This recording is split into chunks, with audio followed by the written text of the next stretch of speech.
Butler wants to be traded from the Miami Heat. Jimmy Butler is in the final year of his contract, $49 million salary, plus a $52 million player option next year. And he would like to be traded. Yeah, I'd like a beachfront mansion in Malibu. I mean, what's going on? This is the perfect example of what I've been preaching on all different radio platforms for years. We have to stop the NBA entitlement, that NBA players are entitled to load manage, entitled to sit out, entitled to demand a trade. They're not. They agree to terms on a contract with a team that has an owner, governor, a general manager, and a head coach.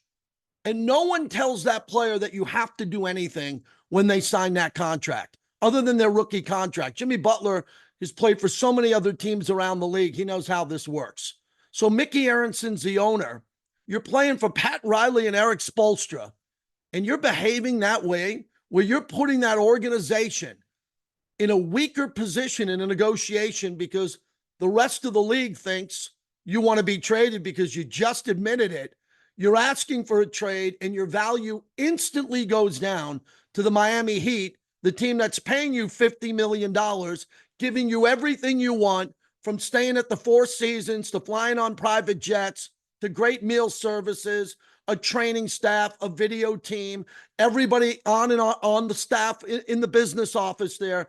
And you're complaining because you lost the joy of playing in South Florida off of South Beach. See, when stupidity like this happens, what I would do is I would trade his ass to the Detroit Pistons. I'd trade him to New Orleans. Any of those teams, but again, the players are entitled. So they either have a no trade clause or they'll just say, no, I won't go. And they'll win that argument too. The ownership of sports teams need to have the leverage to tell a player, you can't demand anything other than us treat you with respect, pay your salary on time, give you everything you need to with the training facility, the workouts, the meals, everything that we have to make you a better player. And if you get to the point where you're just not happy making $50 million living in South Beach and you want to go somewhere else, too bad.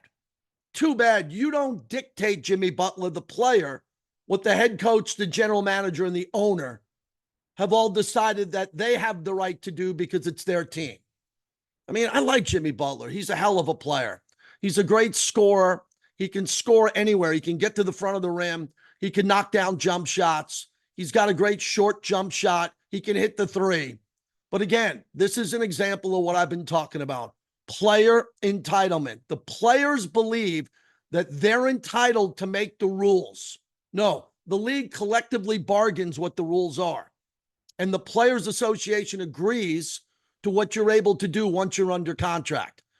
And Jimmy Butler is doing just what James Harden did. Harden did it differently in Houston when he wanted out and he got fat.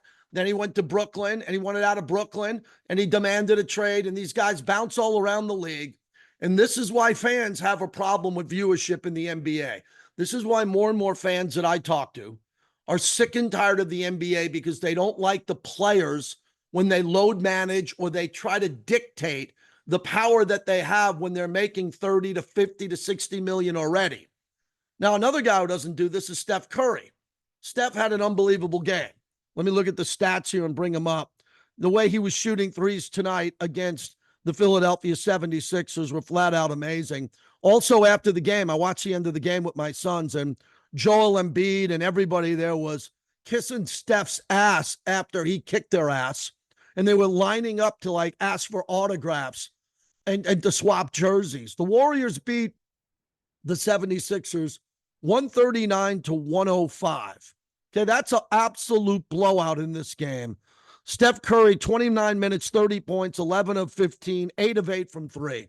He was absolutely on fire, knocking down shots, doing the shimmy, getting it all done. But I just thought it was interesting immediately following the game. His Olympic teammate, Joel Embiid, who didn't have a bad game. Embiid had 28 points. But getting blown out, he was the first there to smile and hug Steph and just big hugs all around. Man, I'll tell you, Joel Embiid wouldn't have been able to play for the bad boy Pistons. You think that Bill Laimbeer, You think Isaiah would have stuck around after someone lit him up for 8 or 8 from 3 and hugged him after a freaking regular season game and, smiled for selfies? What is going on?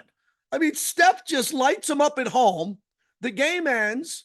The reporter's waiting to interview Steph. Steph can't even get to the reporter on TNT because there is a line of 76ers there waiting to hug him and hugging him and trying to sit there and tell him how much they love him.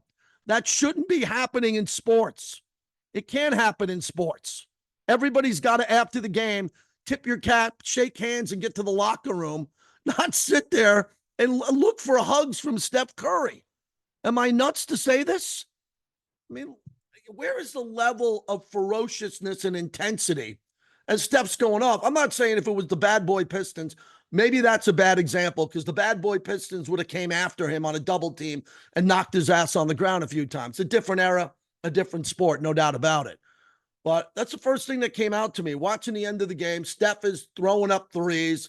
He's doing the shimmy. He's walking around smiling. And then after the game, it was basically like you needed to set up a velvet rope so the frauds who are the Sixers could all line up and get a hug and a dap from Steph, like Steph's approval. What approval you need? He just kicked your ass and mocked you, and you're sitting around wanting to get in line. Excuse me, Steph, before you do the interview, can I take a picture with you? Can I swap jerseys with you? Can I talk to you? Give me a break. You go do that in the tunnel, you soft Sixers. Go back and look at it. It's at the end of the TNT. It'll probably be up there on demand. Look at it. The whole 76er team led by Joel Embiid wanting to get in line to kiss Steph's ass after Steph kicked their ass. And final NBA topic I wanted to get to is Anthony Edwards and the way he's playing for the Minnesota Timberwolves. So I watched a little of that performance here. Let me make sure I got the stats right on this one. Yeah, Celtics Timberwolves, pretty good game, 118-115. I mean, all the Celtics do, and they're a great team. They just shoot threes. They come down, they just take threes. They'll take more threes than any team ever. They're well on pace to do that this year. Tatum had 33. White had 26. Man, look at this team. Holiday 11, Horford 9, Pritchard 9. I mean, everybody on this team contributes. But when I go to the stat sheet of the Timberwolves, I go to Edwards. He was 5 of 16 from the field, 2 of 9 from 3. Now, I might be a few hours late to this because Barkley said it too, and I believe it. He's taking too many jump shots. The team doesn't look right. The team's not playing the way they used to play because they're falling in love with the jump shot. And Anthony Edwards is the type of guy that I'd rather see shoot jump shots than Karl Anthony Towns on my Knicks, or, Anthony Davis shooting threes, or Joel Embiid, who I mentioned shooting threes. I like the big guys to get their ass on the low block. I like the guards if they're going to shoot threes. But Anthony Edwards, come on, man. 5 of 16 from the field, 2 of 9 from 3. He went to the free throw line for 4 attempts. That's 2 trips to the free throw line in 36 minutes. This guy's supposed to be attacking the rim on every play. He's supposed to get it on the wing and just take off with these power dunks or layups and ones, and he's fallen in love with the jump shot. Look, I love the NBA. I truly do love the NBA. A lot of people are down on it. The last few minutes, it looks like I'm really down on the NBA. But I wanted the NBA to be better. And there's just too many bad shots in this league. Not every play can be a dunk. Not every play can be a backdoor or a pick and roll, a beautiful play. But for a guy like Anthony Edwards to go up and down the court and just chuck shots and keep missing in a game that turned out to be a 3-point game, that's unacceptable. You need to have more efficiency from a guy who's got a lot of similarities with his size and his body to Michael Jordan and Kobe Bryant. Edwards is one of the rare young players in this league who can do it all. And I think he's getting away from it because it's just a new year, and the first couple of months of the NBA season is no fun because no one's ready to play like the way they play in the playoffs. I'm assuming if Edwards gets to the playoffs, then he'll start attacking the rim more. But this style of NBA basketball on a weeknight when you turn on a game and guys are just chucking up threes, it's hard to watch. There are enough people talking about it on different platforms.